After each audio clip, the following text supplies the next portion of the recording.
What's going on, family? What's going on, friends? YouTube. This video is about parenting, and I'm just going to be genuine, straight from the heart, and give you some things that I've learned as a parent. I have my 5-year-old son, Micah, me and my wife, Kiyomi, and some things that I learned in regards to teachers and the role that they played in my development in my life, and from my mom. From my mom, and at the end of this video, if you hear at the end of this video, some things that I feel that if there's parents out there that I feel that we should do in order to help our children become great kids. Let them be kids before they become adults, and let them be who they are, but knowing that we have an important role as parents. So growing up in Williston, South Carolina, Section 8 housing, not a lot of things that are happening, over there.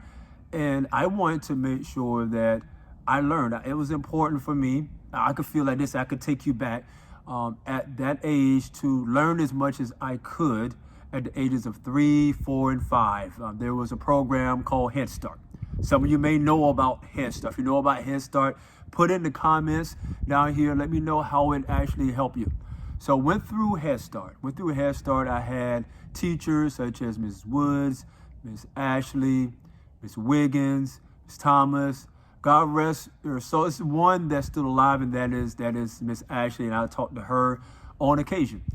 Learn what I learned, basically the fundamentals of being a 3-year-old, 5-year-old, 4-year-old, 5-year-old.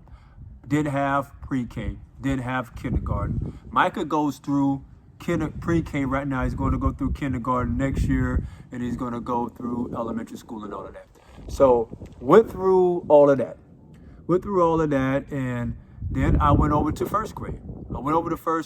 I remember my first grade teacher. I may even send this video to her. Her name is Mrs. Alexia Clamp. Thank God for Mrs. Alexia Clamp, because she played a pivotal role. I was talking to my mom about this really recently. And when I was in the first grade, I used to have this pencil. It's this big fat pencil where you actually write things down. And she came up to me. I just remember this. She came up to me and she says, "Monty, you have neat handwriting." And I'm gonna let you know how all this plays into what's going on with Micah right now and his teacher. His teacher is great. And I remember that. I'm like, and then going back, I'm 50 now, going back to 6, I'm like, okay, why did she say that? And so she said that, and to this day, I have an extreme focus on penmanship. At 50.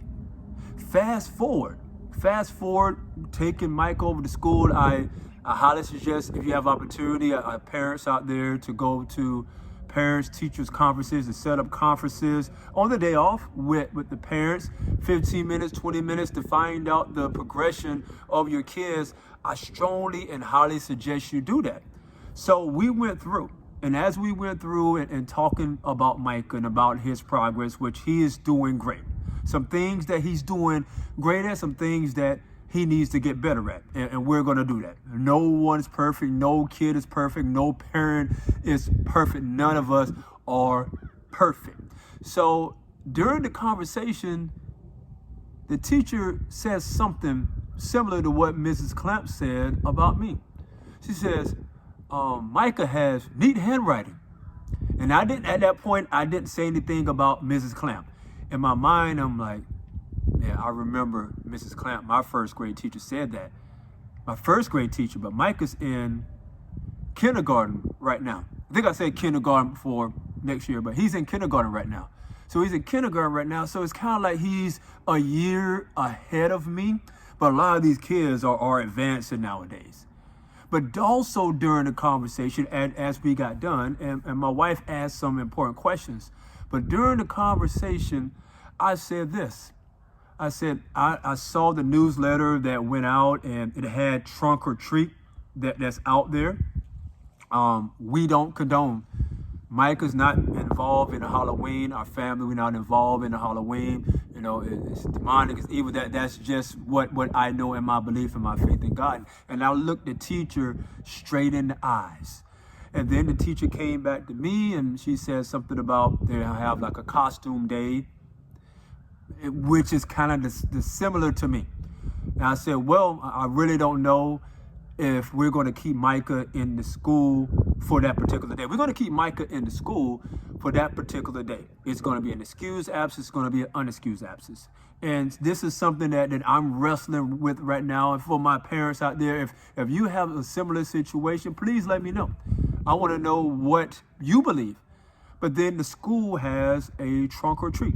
I'm not going to put the school down there. The school has a trunk or treat, which is the same, similar to a trick or treat.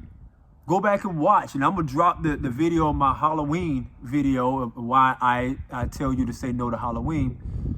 It's the same thing. So if I start seeing all those things happening around the school, it makes me ask, should I keep my son in this school? Maybe, maybe not. But I know that Jesus Christ was amongst the wicked. Jesus Christ was amongst a lot of negativity. Jesus Christ was amongst, so maybe me doing what I do in my belief, I'm not saying I'm not the end all, the be all, but maybe something that I may say to the teacher or the principal or parents that could have a positive influence over the entire school. One person can make a difference. I believe you out there, you can make a difference. I believe you out there, you can have an impact on your kids' life. So what I'm saying is these things start at home. Teaching starts in the home front. This is why I'm doing what I can in my 50 years of life to teach Micah everything that I know. Literally everything that I know, because he's watching, he's absorbing, he's seeing a lot of these things that I'm doing and that his mom is doing. And I want to make sure that he gets that, he takes that to the school, because they're in school. I could say they, but Micah's in school around about 7, 8, 9 hours, about a third of the day. With the teachers, with the kids, there's a lot of influences out there, with the principals, with all these people at 8 hours throughout the day. We sleep around 6 to 8 hours. So in those other 8 hours as parents, what are we doing? That's a question I want to ask you. When we're in front of our kids, what are we doing? What are we teaching? Are we being the best parents that we could possibly be?